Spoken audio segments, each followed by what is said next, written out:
शीशा नियन दिल तुरले उमे नफरत के बास धके हुरले सुनो हमर शीशा नियन दिल तुरले उमे नफरत के बास धके हुरले जाके दोसरा के साथ हमसे कइले बड़े घाट अब वो करे संगे ते उड़र जो भाग भोसड़ी जाके मर जो नहर में भाग भोसड़ी जाके मर जो भाग भोसड़ी जाके मर जो नहर में भाग भोसड़ी जाके मर जो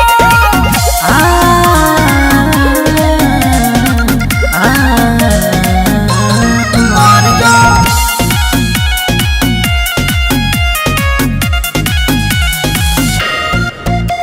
तोरा बिना दिलम फटल दिलवा सीले ए दुनिया में माले के कमी न बा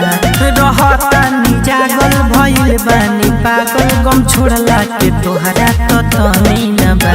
तोरा बिना दिलम फटल दिलवा सीले ए दुनिया में माले के कमी न बा रहता नी जागल भइल बानी पागल गम छोड़ला के तोहरा तो तनी न बा तनी न बा हमारो के कहता दिलवा धोखा देले बारे ते तो सिलवा रोज पीही सिगरेट हम हो के पगलेट सुनबे बफारे दिल से निकल जो भाग भोसड़ी जाके मर जो नहर में भाग भोसड़ी जाके मर जो भाग भोसड़ी जाके मर जो नहर में भाग भोसड़ी जाके मर जो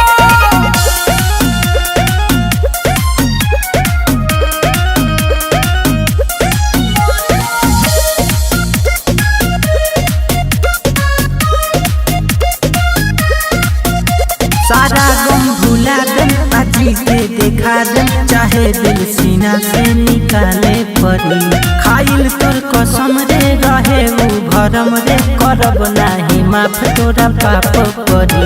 सारा गम भुला दम आजी के देखा दम चाहे दिल सीना से निकाले परी खाइल तोर कसम रे रहे उ भरम रे करब नाही माफ तोरा पाप परी तोहर प्यार भइल बाटे जहर दिल में उठता रहला कलहर जग बड़े खुशहाल उनकर सुनर बिया माल रोज कहे सुबह सवा सुधर जो भाग भोसड़ी जाके मर जो नहर में भाग भोसड़ी